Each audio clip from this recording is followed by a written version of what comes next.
മേലത്തെ വീട്ടിലെ lady detective. രണ്ടാം വരവിൽ 50 കോടി നേട്ടവുമായി നസ്രിയ. സൂക്ഷ്മദർശിനി സൂപ്പർ ഹിറ്റിലേക്ക്. അയൽവീടുകളിലെ കാര്യങ്ങൾ നിരീക്ഷിക്കുന്നത് അത്ര നല്ല കാര്യമായിട്ടല്ല പൊതുവെ കണക്കാക്കുന്നത്. പക്ഷേ ഏറെ നിഗൂഢതകളുമായി ഒരു കുടുംബം താമസത്തിനെത്തിയാൽ ഒന്ന് നിരീക്ഷിക്കുന്നത് നല്ലതാണെന്ന് മുന്നറിയിപ്പ് നൽകുകയാണ് നസ്രിയയുടെ പ്രിയദർശിനി. ജിതിൻ എംസിയുടെ സംവിധാനത്തിൽ ഒരു മിസ്റ്റിക് ത്രില്ലറായെത്തിയ സൂക്ഷ്മദർശിനി ഇപ്പോൾ സൂപ്പർ ഹിറ്റ് അടിക്കാനൊരുങ്ങുകയാണ്. ഇതിനോടകം തന്നെ ചിത്രം 50 കോടിയിലെത്തിക്കഴിഞ്ഞു. ബോക്സ് ഓഫീസ് കളക്ഷൻ 100 കോടി കടക്കുമോയെന്നാണ് സിനിമാ ലോകം ഉറ്റുനോക്കുന്നത്.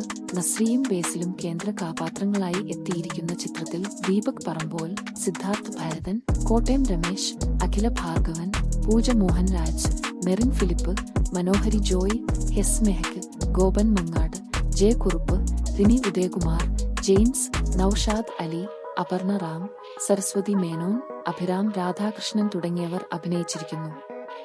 ഹാപ്പി ഹവേഴ്സ് എന്റർടൈൻമെന്റ്സിന്റെയും AVA പ്രൊഡക്ഷൻസിന്റെയും ബാനറുകളിൽ സമീർ താഹിർ, ഷൈജു ഖാലിദ്, AV അനൂപ് എന്നിവർ ചേർന്നാണ് ചിത്രം നിർമ്മിച്ചിരിക്കുന്നത്. തിരക്കഥ രചിച്ചിരിക്കുന്നത് ലിബിനും അതുലും ചേർന്നാണ്. ചിത്രത്തിനായി സംഗീതം ഒരുക്കിയിരിക്കുന്നത് ക്രിസ്റ്റോ സേവ്യറാണ്.